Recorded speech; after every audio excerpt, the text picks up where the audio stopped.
If you've ever watched the famous Alec Baldwin speech in Glengarry Glen Ross, then you probably remember ABC, always be closing. A, B, C. A, always, B, C, closing. Always be closing. Always be closing. Or coffee is for closers. Coffee's for closers only. The cast has a combined 28 Oscar nominations and 6 Oscar winners. It's a classic. But the reason this scene is so motivating and so powerful is something that most people miss. It's a simple framework called AIDA, A-I-D-A, and you may have learned it your first day of marketing or sales or copywriting. Every time I watch this scene, it motivates me, but only after watching it several hundred times did I really get it. You see, this scene both teaches AIDA and employs AIDA as a technique at the same time. The entire scene itself is AIDA exemplified through Alec Baldwin's character named Blake. Let's break it down. The scene starts with the sound of rain. Shelley enters the office looking disheveled. He even sighs in frustration. A woman in White Plains on the hook. 5 units, Mountain View, what happened? She has to check with a lawyer. You let her check with a lawyer? What did I do? I don't know. George, without greeting Shelley, starts complaining about a prospect that won't close. You can see John and Blake in the back office watching and listening. And after that, George asks, "What could I do?" And Shelley responds, "I don't know." This shows how they feel defeated and pessimistic. Sally, Huh? who's the guy? Couldn't tell you. I don't like the whole thing, you know, because all I need is a lead. They won't give out. The rich get richer, that's the law of the land. Who belongs to the BM? They continue complaining about leads. Dave enters the office and immediately joins in their complaining.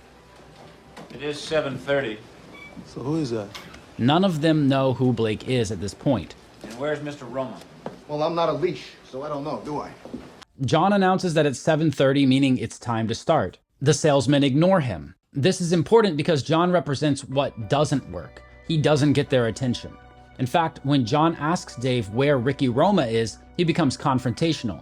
So not only does John not have their attention, but his audience is openly in opposition to him. But let's clarify something real quick. Blake is you. Blake is your ad. Blake is your marketing piece. Blake is your copy. Blake is the mechanism through which AIDA is delivered. The scene opening demonstrates the current situation of Blake's target audience. Hopeless, despairing, complaining. They blame it on external factors. They have problems, but they're not taking action. And that is where Blake enters the scene. That is where you come in. Let me have your attention for a moment. He starts by addressing their current You're talking about situation what? You're and talking putting about- their complaints into perspective.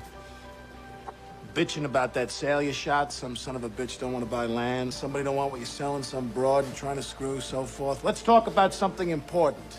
He trivializes those complaints through how he characterizes them, and then again by saying, "Let's talk about something important," as if their complaints were not important. What's important here is that he is gaining attention through opposition. He's challenging their position, he's challenging their beliefs, and the room is silent because he has their attention. But when Shelley goes to the back to get coffee, it means Blake does not have his full attention, so Blake addresses the situation head on and regains his full attention. Are they all here? All but one. Well, I'm going anyway. Let's talk about something important. Put that coffee down.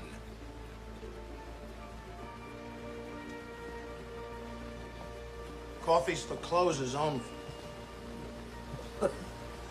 You think I'm fucking with you? I am not fucking with you. At this point, he starts to chip away at their idea that their failures are due to external factors and shifts the blame so that they are the ones responsible. If they believe they aren't responsible, then they believe that they are good enough and nothing needs to change. But if they believe they are responsible, then they believe they're not good enough and therefore need to change. He's changing their belief system. This is why Blake stokes their feelings of worthlessness. I'm here from downtown. I'm here from Mitch and Murray. And I'm here on a mission of mercy. To keep attention, Blake needs to establish authority. Your name's Levine. He makes it personal. You call yourself a salesman, you son of a bitch? I don't gotta listen to this shit. You certainly don't, pal. Because the good news is you're fired. The bad news is you've got just 1 week to regain your job, starting with tonight. Starting with tonight's sit. When he attacks their self-worth again, he gets resistance from Dave. This is an objection, and Blake handles it by raising the stakes, which keeps their attention. Oh, have I got your attention now? Good. Because we're adding a little something to this month's sales contest. As you all know, first prize is a Cadillac Eldorado. Anybody want to see second prize? Second prize is a set of steak knives. Third prize is you're fired. You get the picture? It couldn't be clearer that we're moving from the attention phase to the interest phase. This is where Blake introduces a sales contest. Now that he has their attention, he needs to convert their attention into interest, and competition through the sales contest is his conversion mechanism. What this really does is combine competition with feelings of low self-worth, which provides a method through which to win, thereby increasing their self-worth. The sales contest also creates a logical hierarchy with clear winners and losers based on the objective measure of dollars collected. This is important because it allows Blake to place himself higher on the hierarchy than the salesman in the room. It's the pretext for Blake to describe himself as a winner and the others as losers. By showing a desirable first prize, a second prize that nobody wants, and third prize as a punishment, Blake is saying only winning matters. Only first place is important. You are not first place, you are losers, you are not worthy. You laughing now? You got leads. Mitch and Murray paid good money. Get their names to sell them. You can't close the leads you're given. You can't close shit. You are shit. Hit the bricks, pal, and beat it, because you are going out. The leads are weak. The leads are weak. The fucking leads are weak. You're weak. When Shelley says the leads are weak, this is another objection that Blake has to handle. Shelley is again blaming the problem on an external factor. Blake shifts the blame back onto Shelley and attacks his self-worth.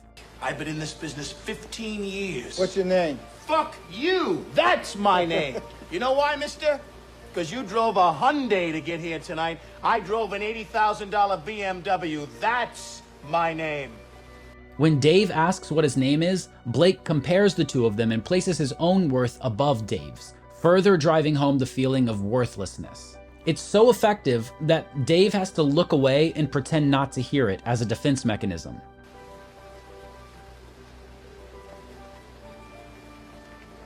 And your name is you're wanting, and you can't play in the man's game, you can't close them, then go home and tell your wife your troubles. Because only one thing counts in this life. Get them to sign on the line which is dotted. You hear me, you fucking faggots? He's recentering their interest, which is their path to worthiness. It's also important to point out here that up to this point, most of what Blake has been saying has appealed to the emotional side of his audience. He's making them experience negative emotions by attacking their self-worth. All of this is done to achieve buy-in, to get them interested enough to want to solve this problem by making a change. He's basically pushing their buttons and saying, you are not worthy, prove yourselves.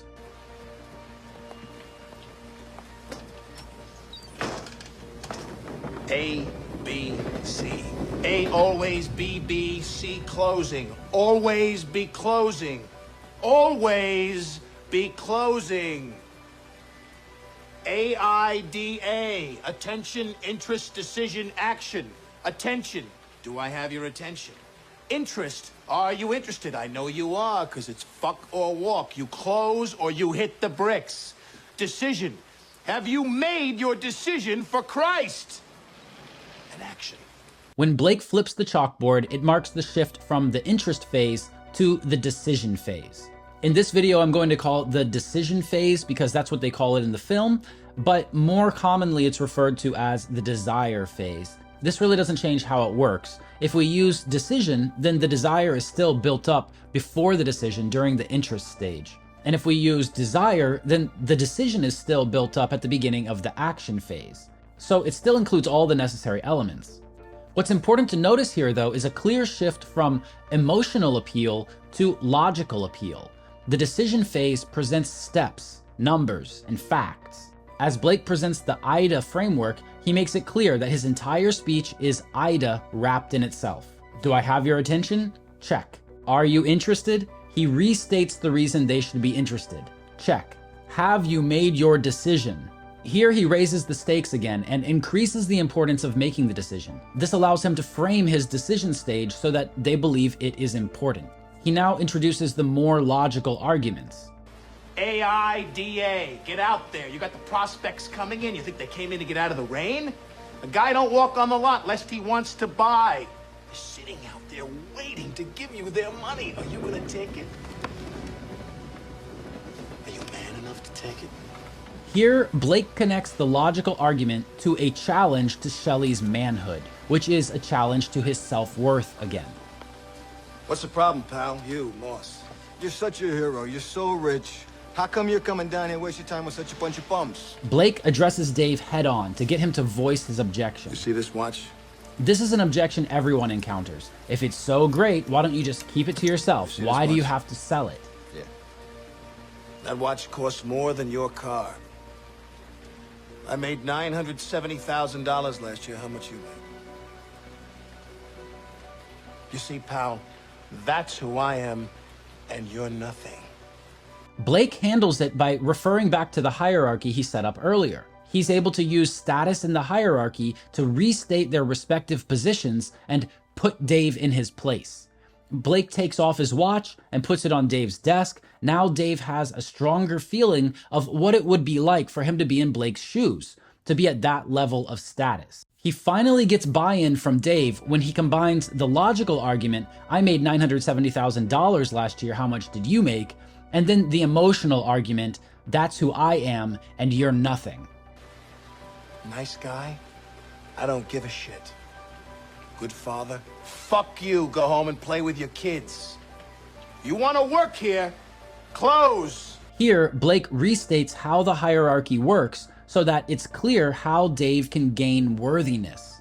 Blake approaches George with another logical argument. You think this is abuse? You think this is abuse, you cocksucker? You can't take this. How can you take the abuse you get on a sit? You don't like it? Leave. At this point, he's crossed so many lines, and some people would probably just get up and leave. But the fact that Blake says, you don't like it? Leave, is reverse psychology at its finest. Because now leaving would not only mean giving up and accepting worthlessness, but it would also mean you didn't even make that decision yourself, because he told you to. I can go out there tonight. The materials you got make myself $15,000. Tonight, in 2 hours, can you? Can you? Go and do likewise. AIDA. Get mad, you son of a bitches. Get mad. You know what it takes to sell real estate? It takes brass balls to sell real estate. At this point, he's had their attention for a while. He's made it clear why they should be interested, and he's raised the stakes. He's given them logical arguments for why they should prove their worthiness by closing more sales. But holding attention requires a pattern interrupt. It requires the unexpected. And this is what Blake does with his brass balls. When he says how much he can make and asks if they can do it, he's pushing them to compete for worthiness within the hierarchy. He's pushing them to action. That's why he says, go and do likewise.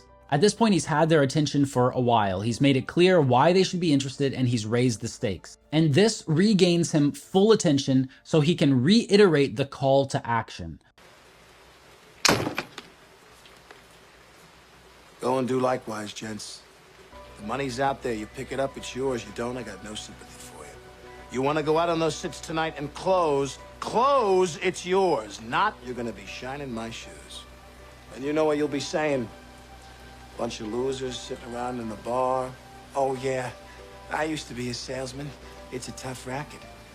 Now he's made them feel worthless. He's shown them what success looks like, and he's explained why it's important to them. These are the new leads. These are the Glengarry leads. And to you, they're gold. And you don't get them. Why? Because to give them to you is just throwing them away. They're for closers. And now he shows them something valuable that could be theirs, but they are not worthy yet. I wish you good luck, but you wouldn't know what to do with it if you got it. But what this really does is create a feeling of loss. Something that was theirs, or that should have been theirs, was taken away. And that is a greater motivator than simply gaining something that they didn't have before. The sales contest motivated them to get something new, but the leads motivated them to get something that they should have had, but they didn't get. The entire framing of the speech instilled this feeling of loss by telling them they were fired and they needed to regain their jobs.